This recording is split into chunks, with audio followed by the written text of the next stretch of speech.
think of me honest as do you guy? want me to be? How Okay. honest do you want me to be? I Who know. asks this? Because a lot of people might not know why I'm actually in real estate. Oh, well, tell me, why are you in real estate? I'm in real estate pretty much. Why did you want to be a realtor? Why did I want to be a realtor? Yes. I did not want to be a realtor. Okay. I actually hated sales. All right. I was a nurse. Yeah. Sonny always thought I'd be a great realtor because of my social skill, care about people. And he just thinks I talk a lot. But I lost a bet to him in Las Vegas. You became a realtor because you lost Yes. a bet to Sonny. I lost a bet, and it was probably the best decision I've ever made. Oh. So much so that in my second year in, I didn't renew my nursing license. What was the bet? Oh. You don't even remember what the bet was? I don't remember. It was kind of like, okay, I'll do it. Okay, just kind of get him to just shut up.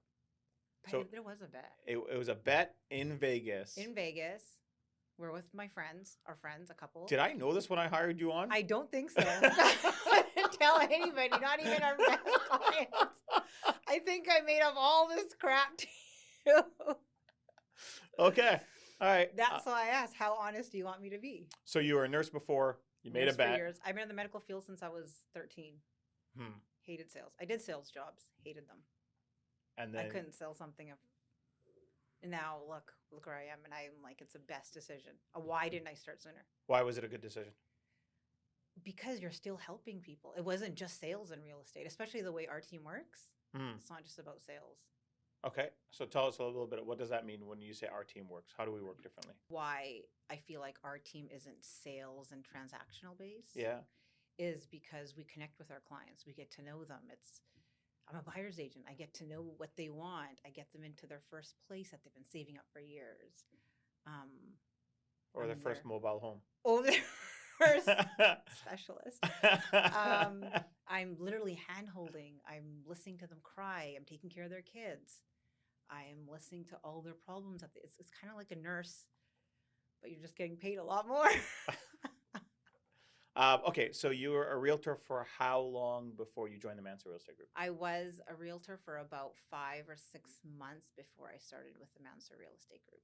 And those 5, 6 months of mine were I was doing really well. Yeah. I think I made enough in my first 5, 6 months to have paid my entire nursing school tuition type of thing. And why do you think you were so successful in the first 5, 6 months? I think because that's not normal. Yeah, like most people when they start off, they struggle for I struggled very hard for the 5. I almost went bankrupt in my first 6 months. Yeah. So why do you think your first 6 months were so successful? My first 6 months were successful because there was a lot of people waiting. Maybe I think right when I finished, they were just waiting. Okay, I'm going to make that move, but I'll just wait until you're done. And then when I was done, I had an influx of people. Okay, they're buy this, sell this, and then so the first 5, 6 months, I was really busy, and then.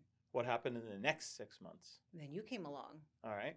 And you really made me work for it. Because it wasn't just, I met you and I joined the Mansour Real Estate Group. Tell us about that process. Man. Do you remember that? Yes. I don't remember much of it. It was tough. Okay. It was really tough, actually. So start from the beginning. So it was like we got introduced. Worst type of real estate boot camp you could ever imagine. And the funny thing is, I used to call you Sergeant. To who? Behind your back. Okay. Right. And then I go and find out you were in the Army. I was like, it makes sense. It makes sense. All right. So when we first met, were you thinking you wanted to join a team? Would you even think about that when you got into real estate? No, I didn't want to join a team. Okay. I wanted to do everything on my own terms. I wanted to, you just on your own terms. You just want to do everything how you want to do it. You don't know how other people conduct business. You don't know what their values are, their morals. You don't know anything about them. Because joining a team is ultimately it's like a marriage, right? You're doing everything together. Yeah. So what changed? So you gave me tasks to do, and those tasks were never ending, and I'm still doing tasks. But I think you gave me a weekend task. Then you gave me weeks, then months, and I had to keep jumping. It's what we kind of do to our clients. We had to jump through all these hoops. And if I kept pushing, if I kept getting through all those obstacles, you kept giving me more responsibility, I feel like, right? And in that process, I was learning a lot more. I was literally following you to every appointment. Yeah. Every appointment, every meeting. I forgot about that. Every showing, everything. I was there. It was a grueling time in my life. Okay. And my kids were really young then. My mother-in-law was sick. Oh, remember?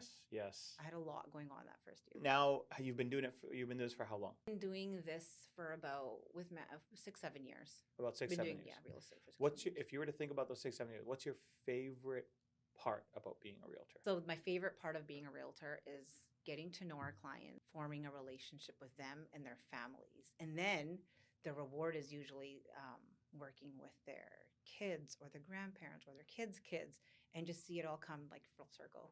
You know, it's funny. You hear a lot of that, and a lot of times it's like a cliche, but with you, it really is your favorite part. It really is. Like, I can't tell you how kind of sad I get when there's an accepted offer. It's so weird because I'm like, I'm never going to see them again. They don't need me. Oh my God. It's the only realtor on the planet that gets sad when they make a deal. And then it's almost awkward when you touch base because you know they don't need you, but I'm calling them after like a few months and it's like, that's it. They like gain their wings and they're flying away now. Wow. So weird. Wow. Yeah. I think that's why I ended up loving real estate, which is. Okay. What's your least favorite part about? Least favorite part about real estate? Markets, the unpredictable market, I have to say. What do you mean by that? Because right when you get used to a market, it changes. Huh. And then gauging everything. But it's actually, I've learned a lot. And I can't say I mastered it, but it comes with a learning process. I think that's one of the reasons why we got along in terms of work is because we complement, because that's my favorite part. My favorite part is that it's constantly changing. Things are constantly happening. And I think you love just getting, I mean, you still have play dates with your kids and a lot of our clients' kids. Oh, yeah. And whereas on my end, I'm all about getting the deal, getting the best price. Yeah. And I love the things that change all the time. Interesting. But having said that, we do make a really good balance. In what sense? For you, when you think of and when you talk to clients about the balance, what do you mean by that? No, not just my balance in my life. I mean as a team. Okay. Things I don't like so much, you're really good at. And things you're kind of like, oh, I don't want to go on a play date. You take one for the team. So I feel like I don't know, we make a really good team. What's been the most memorable experience you've had, either as part of the Mansour Real Estate Group or as being a realtor in general? Memorable could be both horrible. Okay. Or good. You pick one. Or good. I have some memorable memories with the Mansour Real Estate Group, and some of the worst ones is you making me ATV in Whistler. I absolutely, it's a core memory. I can't get away from it, and when I see glimpses of people doing that, it takes me back to that and how I hated it, and I was so angry with you. This was for our AGM, one of our AGMs, right? I think our first AGM in Whistler as a team, like team building. And you're like, it'll be great. And it was one of the worst experiences of my life. How? But it's something I'll never forget. How? Why would it be the worst experience? Like my legs, my butt. I couldn't move for like days. I was so sore. Do you remember when we went snowmobiling? That's what I'm talking about. That's not ATVing. That's snowmobiling. Whatever. Same thing to me. Same thing. That's what I'm talking about. It was horrible. So, wait a minute. The worst... the most memorable experience. The worst, most memorable experience you've had at being a realtor. Yeah. Was snowmobiling for one of our AGMs. That and probably the splashdown going on the slides. I don't know what was more worse though, going down the slide or the video of me on the slide. For the whole world to see. We're going to have to repost that video. Oh my God, I hate you. I hate you. Why did I mention it? That. Okay, what's been the most positive, memorable experience? And actually, there was another one where, this is where my feelings come into play, is when a client was, I'm not going to say not happy, but they were, I got an email the night before and there was just a list of things. And I remember I was so upset because I'm a people pleaser and I felt like they were upset. But really what I've learned from that is it's those situations where you you find solutions, and those are the instances where you show your client where you're like on top and how you take care of everything. I'm probably not articulating it well, but well, remember, we always say as part of the team, it's when things go bad yeah, that you have an opportunity to show yeah, the value of your yes, services, yes, right? If that's everything if exactly everything it. goes smoothly, Yeah, you what can't value show are you your providing? value at the same level Yeah. that when something goes bad and you go out and you fix it Yes. and you exceed their expectations and how Yes. you fix that problem. Yes, and those clients where they've had something go wrong and where you go to the end of the world to make sure everything goes right for them, that doesn't even make any sense. No, it does. Like to go above and beyond. Yeah, you go above and beyond, and you make sure you fix everything that they had wrong going on for them. That is when they were the most happiest and the most appreciative. So that was your takeaway from that. That was my takeaway. And the old me would have been so upset. You were so upset. I was so upset. And you talked to me, don't worry about it, it's fine. And this is what you need to do. So I did all that, and they were actually happier than clients where the deal just went perfectly fine. I just handed them the keys. Right. So what's been the most memorable experience you've had? Memorable experience. See, that's hard because there's so many clients I've formed such great relationships with, and they're all so different. So, but I'm going back to the relationship of this. Yeah, they're also, I literally can't pick. We joke around with the team, but really with you, I know. It's so funny. It's as so cliche weird. as it sounds. And I don't like to say it because they're like, yeah, realtors are supposed to say that. But I really love talking to our clients. I know you do. And building relationships more than doing a deal. Yeah. And I get so mindful of not showing, because I have such great relationships with a lot of them, that I never want to show one more attention. Or if I want to see all of them, it's like, imagine when you're at a client party, you see all of them. It's like all of your partner showing up at one place. How do you give one more attention than the other? And you're just so happy to see them all. I think I touched it again. Wow, we are so different, right? Yeah. So it's I can't pick one. And the more we keep adding each year, it's just like a bigger and bigger family. Another memorable part of our of me being part of real estate, it's huge, is giving all of our clients memories, core memories, by holding all these client parties. That's huge. And I remember in the beginning, I used to be like, why do you do them? It's such a waste. Do you remember that? Yeah. Why do you do client parties? Like, that's pointless. Nobody does them. Don't do them. And you used to be like, no, we have to do them. And those are one of my favorite things, because these clients are getting core memories with their kids and their parents, and they bring their families. And sometimes they don't do things like that as a family. So, okay, when we say client parties, for us, it's very normal to know what they are. But for the people that are watching this, because when they think a client party, they think like a realtor hosting dinner at a restaurant. Can you explain when we say client parties, what do we mean? So the Mansour Real Estate Group client party consists of over-the-top events, whether it be a pumpkin patch for Easter. It's usually season-specific, which I like. Skating with Santa, splashdown, just memories during those seasons that kids are gonna ask for. Like last year, we did the big splashdown party, and it was so big we didn't get around to doing our pumpkin patch. My kids were pissed because I actually forgot to take them to the pumpkin patch, and I can't imagine how many parents didn't do it because we didn't hold it. So it's a core memory, and it's because of us. So we're dragging them out, and we're taking pictures, and we're giving them pictures and memories. So that has to be one of my favorite parts of Mansour Real Estate Group, even though I tried to talk you out of it for like a year or two after seeing the huge cost. Your kids still think the parties are their parties? No, they think they're their parties where they invite their friends, like their combined birthday parties. So it's hilarious. So funny. And I'm like, whatever, take it. So if you remember when we were talking about the client parties, you were like, why are you spending so much? Yeah. Why do you do so much on the client parties? And it was because we wanted to create opportunities for families to build memories together. Yeah. Right.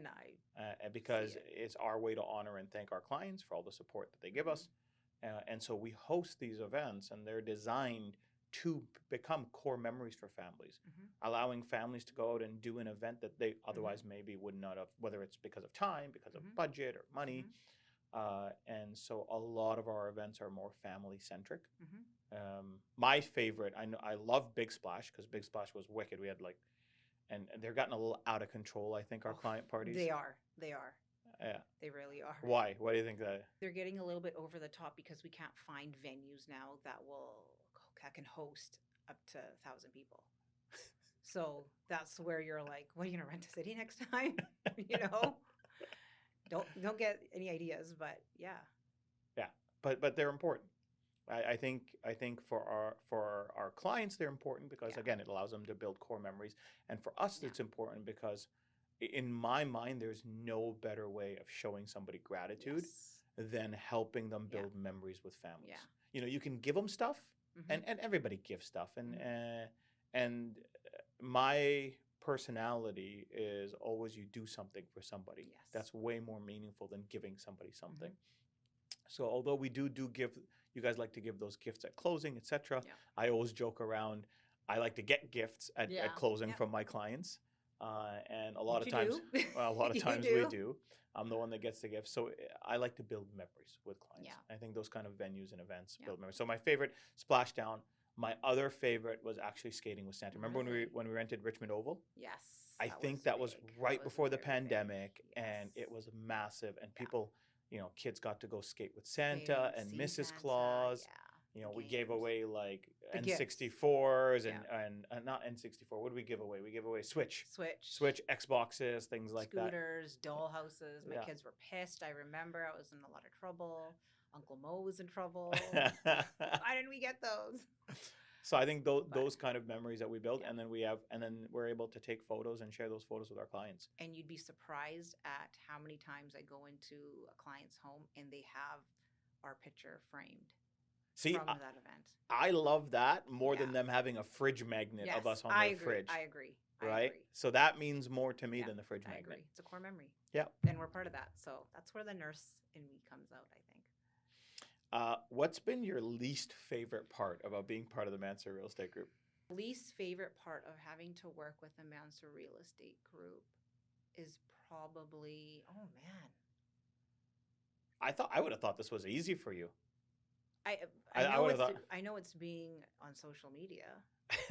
And all the videos we put of you on social media. Yeah, all the videos that you put of me, but I'm like, I don't know if I should say that right now. Yeah, it's having to be in front of people, but I think because one-on-one I'm great. One-on families I'm great. It's just when you really try to put me out there. That's I think when we fight the most. That's hilarious. Yeah. I would say because I don't think there's any. No.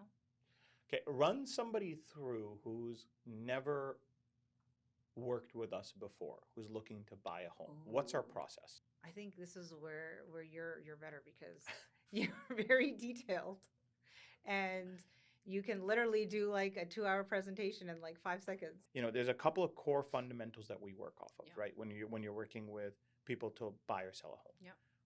The first one, and it's a big belief of mine, is that people don't care what you know till they know that you care, right? Yep. I'm a big believer in first seek to understand, then to be understood. Yep. And so a lot of our initial interactions with clients is information gathering.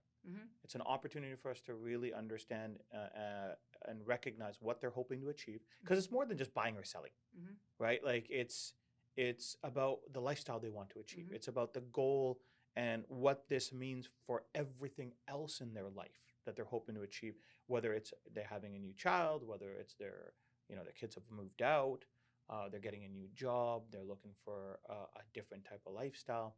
So first is always information gathering to really understand more than just I want to sell or I want to buy. What are you hoping to achieve, and what does that look like 5 to 10 years from now? Yep. And I think if somebody truly feels heard in that, feels like you get it, you've asked the right questions, you understand what they're looking to get, they're going to be more receptive to hearing the plan that's around it. It also helps us build the plan, right? And so that's the first part, is seek to understand, then seek to be understood. So our initial meetings, whether it's a phone call, and then when we sit down with somebody, first of all, it's always, remember that 2-page questionnaire, right? We're going through and asking a lot of why questions. Why are we looking for this? What does this mean to you? How will this benefit your life? How will this change your situation in a meaningful way? And then once we get that, the next thing we do is explain the process. So we talk a little bit about what they should expect. A big part of, I think, working with people is setting the right expectations. Yeah, always. Right from the beginning. And making sure that you have a common understanding of what they should expect from us, what they should expect from the process, and what kind of outcome they should expect coming out of it. So talking a little bit about our process, making sure that they understand what's going to happen, and then we get into what's going on in the market. Now it's about making sure to empower them with the right information that's relevant to them so they can make an informed decision. And then after we kind of inform them what's going on in the market, then you're going to show them some of their options, and you're going to put a game plan together moving forward. So really, that's kind of the 4-step process. I know you do it naturally. What is one thing we do for our clients that you think is exceptional? So what I think our team does that is exceptional, it's tough to say, because whenever we're doing things on a day-to-day basis, I get the, wow, oh my God, thank you for doing this. And it's like, but that's, for us, it's just the bare minimum. Like, give me some examples. Okay. So we obviously try to make the selling and buying process as easy as possible for our clients, because it's one of the most stressful. So we want it to, we want to do the VIP concierge treatment for all of them, no matter what you're buying. So we try to take off as much stress as we can, whether it be, okay, for example, you get an accepted offer. A lot of other people, they're busy emailing this person and that person and getting their ducks in a row. We take care of all the emailing. They have to do nothing. Inspections, we book them. But I feel like that's so minimum anyways. Coordinating the movers. What do you think one thing that we do that makes us stand out? So I feel like, okay, when we're getting ready to list a place, I like that we take all the stress off of a client, whether it be handyman, painters, cleaners, your toilet getting fixed, a fridge, anything. We take care of all of that. And all they have to do is just worry about what price they list it for. Even though we give them all the knowledge and information they need to make that decision, we do everything for everything we do. They don't have to lift a finger. They can be out of the country, but we will get their unit ready to list. And they have nothing to worry about. So I like that, but I don't know if. Yeah, no, that's awesome. If you were to ask me, what is the one thing I would say that we are exceptional at? Yeah. It's hard to say. It would be, in my mind, it would be along the lines of what you're saying. So we have built our systems and processes, and we've built our team to make it extremely easy for somebody to buy and sell. I mean, buying and selling in of itself is one of the most self-disruptive things you can do, right? You're upheaving kind of your entire life and your routines, and it's a massive change. And we make it as smooth as and very possible. Seamless. Yeah, a very seamless process. Yeah. And we've got a lot of systems built into it. I mean, we're one of the few that have a full-time client care department. Yeah, right? Takes care of everything. Yeah, that helps takes care of their entire process, start to finish. Yeah. And I think the other thing that we do that is exceptional is that the service doesn't stop after they've bought or sold. No, long after. That's what I'm saying. When I follow up with 6 months later, they're kind of like, really, you're calling us? And I'm like, yeah, like, do you need anything? How are you? I'll stop by. And they're actually shocked to see me sometimes. Yeah. So that is one of my favorite parts. So I think one of the things that sets us apart that's exceptional is that, long after somebody's bought or sold something, we still have clients that call us that bought something from us 7 years ago, asking us if we know trades, asking for help, asking for advice regarding certain things. And I think that's very rare in our industry. Yeah. Why do you think we're able to do that? What do you mean? Like, why do you think, why isn't everybody just doing that? That's a great question. Why isn't everyone doing that? I don't know. Because to us, we just do it. We don't, it's not a, yes, guys, we did it, like pat ourselves on the back. It's just, why wouldn't we? It's our clients. We treat them like how we would, like it's our mom, our sister. Well, what's the thing I always say? We like to treat our clients like they house, clothe, and feed us. Yeah. Because eventually they do. Yeah. Right? No, exactly. And so, yeah, I think that's part of it. I also think the other part is our focus. You know, instead of it being transactional. If you remember when we first came on, you're like, why are you doing all of this? Yeah. And it was because in the industry, when we look at the stats, a significant portion of a realtor's time, and anything that's 100% pure sales, you know, a significant portion of that salesperson's time is actually spent trying to get the next deal. Yep. Right? A very small portion of it is spent servicing the clients they have, and a major portion of it is trying to get the next deal, because it is you kill what you eat what you kill. Yeah. Right? Yeah. And so they're constantly trying to hunt for the next deal. Whereas with us, because we work by referral, you know, instead our philosophy is we take care of our clients, we serve our clients, we treat them like they house, clothe, and feed us. Yes. And in exchange, we rely on their referrals to help us grow. And so most of our time, in fact, is spent on servicing our clients before, during, and after the transaction. And then we rely on them to refer us business. Yeah. And they are loyal. Yeah, and I think that's what allows us to get away with that. It's not that other realtors or other teams don't want to provide the service. I think there's a vast majority of realtors out there want to do good by their client. Yeah, for sure. It's just allocation of resources. Yeah. Right? They can't service a client for 7 years after they bought and sold when they have to spend their time and energy trying to get the next client just to stay in business. Yeah. But I feel like our systems and processes allow that too. Like, what do you mean? Like, we know 1 month in, we're checking, just like top right, we know 1 month we're gonna go check on our clients. 3 months we're gonna go look at them, go drop by and say hello. Yeah, we've systemized it, and I think systemizing is just because of me. You know me, I like my systems, and I think with systemizing, it's better monitored and tracked. Yeah. But it doesn't remove the genuineness of it. Oh no. You know, no. It's just making sure that we know that we are servicing the clients and looking out for them after. Yes. So think of all the meetings you've had with buyers.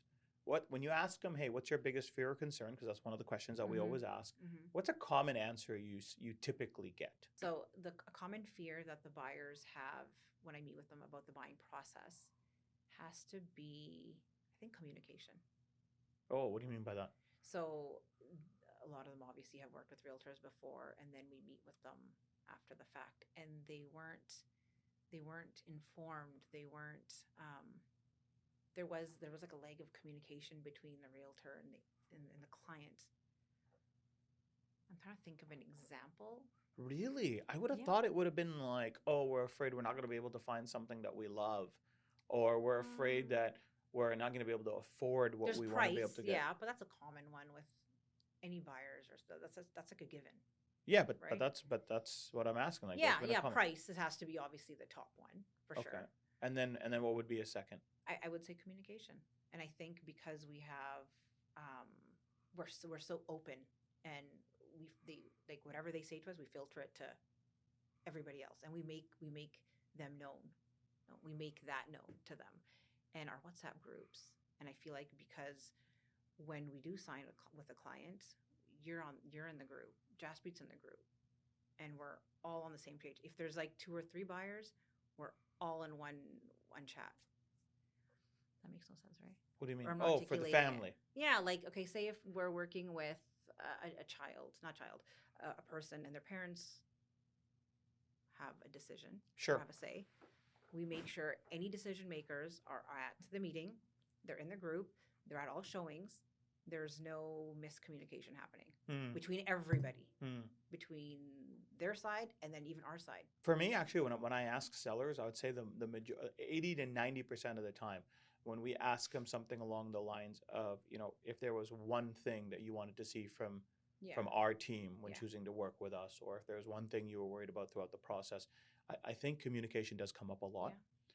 And it means different things to different people. And you know me, whenever I hear communication, I always follow up with what question? Yeah. The why. Yeah. Right? Tell me more. Yeah. No, not the why of why communication matters. Tell me more. Tell me more about what communication means to you, because it means different things to different people. Yeah. For some, they want to know everything. Yes. For others, they just want to know the important stuff. Yeah. Right. But it's the consistency, I think, is when most people are saying communication, what they mean is, look, we just want to know what's going to happen before it happens. And we want to know when the next touch base is. What is that? What is one key thing about communication that I tell you? So one of the main things about communication with our clients is we answer their question before they even know to ask us. And they are super appreciative of that. I see it go a long way. Yeah, I always tell you this. If it got to a point where they had to ask, it's too late. It is too late. Right? So it's being proactive. Yeah. It's addressing their concerns before they even know they have one. Yes. Yes. Right? And staying ahead of it. Even if you have to message or call them more than you have to. It's not about that. It's more just, we do this all the time. No, but you'd think they might do it once every 5-7 years. But even if they think they're even if you think they're gonna say, "Oh, why is she calling me so much?" I feel like being over-informed is better than not knowing what's happening. Sure. Yeah. Yeah. For some. For others, they don't. Well, you can kind of tease. My clients, my pool of clients. They're like, let me know when the deal's done. Here are the keys. Exactly. They let you sign if they have to. But you can kind of tease what they're like, and you go based on that. If I wasn't in the room, great, and you were to describe the Mansour Real Estate Group to somebody, how would you describe it? It's funny you asked me that, because I just met somebody for lunch right before this, and they're asking, how do you like being in a team and all this stuff? And I was like, I couldn't be any happier about where I am in my real estate career, just because I love the systems and processes. With my OCD, it's like the best thing ever. Okay, that's one thing. Our values and morals all align, right? And that being said, he also asked, would you add anybody into your team? And of course, we're we'd be open to expand. It's just, you can't find people that work and have the same values as we do, right? We value family, we value loyalty, honesty, and I think we've built our community and our clients based on that, and they even know that how we operate. But I think I would just, I wouldn't have it any other way. All right, I want to switch gears a little bit here. How many properties do you own? Really, Mo? Yeah. I feel like this is like a question that's like, you talk about yourself. No. I own about. About? You don't know exactly? You're just. 1, 2, 3, 4, 5, 6, 7. I think 7 properties. You think? Yeah. What's your goal when it comes to properties? I think 20. You think 20? No, but remember. Remember your goal as to how quickly you accumulate. Oh, okay. So my goal has always been every 5 years, but I know in the last 5 years I kind of stepped it up a notch. Yeah, and you were buying about every year. Yeah, you were buying a property every year. Yeah. After you know why? Why I was doing every 5 years, and then I went 6 years, and then that kind of messed with me. So then I made up for it and bought one every year for like 3-4 years. And so you obviously believe in real estate. 100%. You invest in real estate quite heavily. Real estate. It's the best hedge against inflation. Oh, who taught you that one? Mr. Mohammed Mansour. I mean, we joke about this all the time as a team. I think, you get so excited when you sell a home for somebody, regardless of the price. Buy a home. When you buy a home. I think if I had to sell a home, I think I'd probably. No, when I say sell, you buy a home. Yeah. So you get so excited when you find a home for somebody and you help them buy it. I really do. And I almost see no excitement when it's an investment property. Yeah. And we always joke around that remember that one time you got so excited about selling this like mobile home, and in the same month you'd sold like this. Oh my gosh, yes. Really, really expensive property. Sure. And you were like, whatever, that was an investment. Yeah. But let me tell you about the mobile home. Let me tell you about how happy they are in this. I think it was like $1.6 million home somebody had bought, or $2 million maybe, but there was a mobile home. And just because the blood, sweat, and tears that person had gone through to get it, and the excitement, and they were going to live there, and they were going to decorate it, and they were so happy. to finally, they had a tough time. They're going through a tough time in their life. It was a divorce, and she was able to buy something herself. And for her to show that type of independence, and that was really rewarding for me. Hey, Killing I've me. seen you talk people out of sales. All the time. Exactly. And that was when I was like, he's the one. It was like, wow. What time was that? Like when? I think that was in the first or second year. I saw you talk somebody out, and I was like, whoa, you did not just do that. But I was so happy and proud to be part of this team that did that. And you didn't just care about the sale. You actually told them it's not worth it. And they were ready to buy it. They were ready to and you're like, nope. And I've seen you do that over and over and over again. I just did that last week. What? Talk somebody out of it. Why? They would have signed and they would have bought, and it was almost $2 million home. And I'm like, it's not a good fit for you. They would have been cash poor. They would have been selling in a few months. They wouldn't be able to do the payments, and they would have lost money. So, somebody who's worked really hard, because you do. You invest in real estate, you believe in real estate. And I think it's increasingly rare out there, especially with the fact that more than 50% of realtors that are active today have been active for less than 5 years, right? Because of the huge turnover that we have in our industry. Yeah, huge. So we have more realtors who have been in the business for less than 5 years than realtors who've been in the business for 5 years plus. And so a lot of them, haven't had the chance to acquire as much assets as you have. So what would you say to somebody believing in real estate, investing in real estate, who's looking to buy their first home? What would you tell them? I would tell them to buy as of yesterday. That's first things first. Okay. It was very cliche because everybody says that, but explain that. But anytime I've been humming and hawing about buying something, and every time I have talked myself out of it, I kick myself in the ass about 6 to 8 months later. Yeah. Why didn't I do it? Every time. Except one in 2021. Which I told you. But that was why I waited 6 years, and I'm like, I have to do it. If I don't do this one, I messed up my goals. Yeah. But it worked out in the end, though. Well, it's long term. Yeah. Real estate, when it's long term, it doesn't matter. Yeah. Right? So it works out. But I would say just do it. It's scary, but. So beyond just like buying now, would you give them any other advice? Anything that you've learned when you're buying these properties? You just go with what you have. What's your budget? That's it. Oh, so for you, it's like a no-brainer. It's like whatever your budget is, go buy it. Max it out. Pretty much. What can you do, and then some.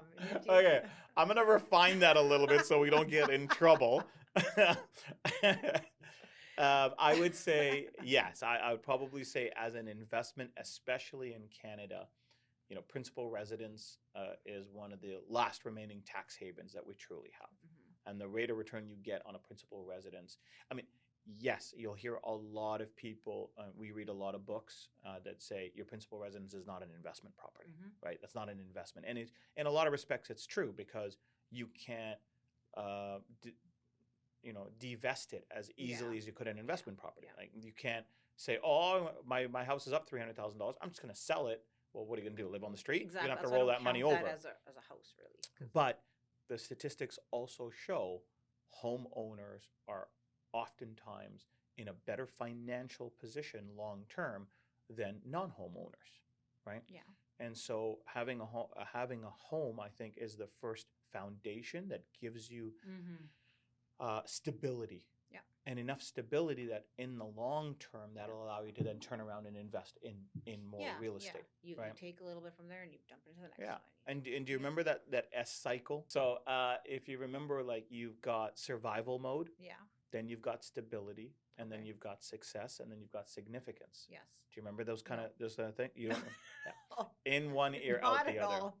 I would equate that to somebody looking to buy their first home. It's more about getting yourself from survival, from the perspective of investment, and getting yourself to a stability sense. Okay. Because it's virtually impossible to make long-term decisions when you're in survival mode. Yeah. When you're just worried about how to pay the bills. Yeah. Right? Yeah. You're not thinking how What the I'm next like, step. what investment opportunities Oh, do I for have? sure, You're for just sure. thinking, how do I For pay sure. my next bill? For sure. So I think as a goal, striving towards a first home and it being a home allows you to deal with that survival mode and move you up to stability. And then once you're in stability, then now you're paying the mortgage regularly. You're more fiscally responsible with your money, financially responsible with your money. And now you can start thinking about, how do I save up for that investment property? How do I leverage? It's like a stepping stone. That's right. And that's what it is. And when you're in stability, then you can start making long-term decisions. Yeah. Right? Totally. And then when you're in success, now you go from, okay, I'm good. How do I then make those around me good? How do I make a positive impact on my sphere of influence? And I think that's where significance comes from. Right? And it's taking people through that S-curve. And I truly believe real estate is one of the best ways to make it. It's not the only way, but it's one of the best ways to do it. Yeah. And that is to see what you have invested in. The do it now principle. Oh my gosh. Do it now. This caused a big fight. Yeah, your family has really just latched on to this. Do it now. Now, we heard this at a Buffini conference. This is one of the things that we go to every year as a team. And we go down and we just try to improve ourselves and it's team building. And also always striving to be better. And one of the last ones we went to was a Buffini one. And this one that's coming up is the same thing. And they had this do it now principle. You know, that was the last year's if you know you should be doing something, just do it now. Do it now. Okay. You always get pumped at these things. Oh man, I go home and fire everybody up. Sunny's always like, oh, God, here she goes again. My whole family. Yeah. So you got really excited. Yeah. You called home and you got them pumped about the do it now. Tell us what happened. So it was during the break, and I was kind of explaining to Sunny, like, we got to do it now. Like, anything we're thinking about or on the fence about, like, scratch it. We're going to do it now. Anything you want to buy or travel to, anywhere, anything. So he's like, yeah. And he gets easily influenced by what I say. So he's like, yeah, that's a great plan. So then after the end of the day, I call and just check in, like, I'm done. I'm going back to my room. And he's like, so I gave the kids the iPads that because I get stuff sometimes and I hide it and I don't give it to them till like a year or two later. Like, I'm just sitting in my room. So I gave the kids their iPads. And I was like, why would you do that? Like, we didn't decide on it. And he's like, well, you said, do it now. So I gave the kids their iPad. And I was like, that is not what I meant. I meant, like, for your goals or things we're thinking about. Don't splurge and just give kids iPads. So that's what he took it as. I also remember a distinct time before the do it now specific conversation where Sunny did something. Oh, gosh. Tell me about that. You're going to get my blood boiling. There's a few of those, though. Which one? Right now. The Bentley one. Well, that was the first one. Yes. So, oh my gosh. So he goes and test drives his car, and he comes home. And did you know he was test driving it? No, I didn't. Okay. So he comes home and tells me, and at this point we didn't have the limousine company. Okay. Okay. Comes home and tells me he drove this car and, life's too short. And if something ever happens, he's always wanted that car. And I was like, I don't want to be that person to hold him back. If something happens to him, he never got to have his dream car. Okay. Okay. So I was like, that's a hard one. Like, am I really going to ruin someone's life over that? And I have a soft spot for him too. So when he comes, I'm like, oh man, this is like, he really used that line on me. So I'm like, fine, get it. Okay. Get what? The Bentley. Got it. Okay. And he drove it for a little bit. And now he used that same line with a few other cars after that. And now I'm like, okay, this isn't going to work because you keep saying life's too short. Like, I don't give a shit anymore. Like, too bad. Like, if you die, something happens, big deal. Like, it sucks, know? Right. But the last one, he went and did the breakdown. Like, if you get it, now we have the limousine company, obviously, from the first car. It worked out because people were asking for it. So now he does a breakdown of if we get it for this much and it'll rent out for this much, it's a no-brainer. So we ended up getting that. What did you learn about the breakdown? Where did you think he learned how to convince you? He knows that I like numbers. He knows that I want to see money coming in. So that's the tactic he used, and it worked. I remember once though he got something without telling you. Oh, you guys didn't even have the discussion. Tell me about that. Oh man, that was bad. That was really bad. He had that one hidden at I think Jaspreet's house for a few days, and he brought it home, and the kids ran outside to go look at the car, and I knew something was there, and I was pissed. And I literally, that was the longest we didn't talk, and I think it was 2 weeks we didn't talk. That was the Jeep, and he still has it. Did he drive it? He drove it, but he put a new engine in it. He put a new engine. I think that cost as much as the Jeep was. Mm-hmm. I know it did. So you acquire properties, he acquires cars. Cars, yeah. Yeah, you guys like to collect. Hoarders. But let's just say he has more cars than we have properties. What's the weirdest thing you think has happened to you as a realtor that like just jumps out at you? If I was to be like a weird experience. I think the weirdest thing that probably happened, it's not even that weird, is, well, during a showing actually once. Yeah. Walk in with the family, and a little lady, we go upstairs to the bedroom, and a little lady comes running out of the closet as we open it. What? She just thought she'd hide the entire showing and no one would notice. Well, we obviously want to see how much storage space there is. I don't remember ever hearing this. This was like probably 3 years ago. So wait. You walk into this house. Walk in the house, it's empty. You think it's empty. It's empty. And okay. Family's looking, and we go upstairs, and you want to see what storage space. I encourage to open before COVID. And we open the closet, and a little lady comes running out full speed, and we almost have a heart attack. And then what? And she just went downstairs, and we're like, she didn't speak English. She didn't say a word. Nope, she was just hiding in the closet. Hiding in the closet. I think she was waiting for the showing to be over. I don't know if she was a tenant. I don't know if she was an owner because she didn't speak English. So she ran out, and then she just hung out downstairs till you guys were done the showing? Yeah. And then what did you do? And luckily, the family I was with, they're jokesters. So they thought it was hilarious.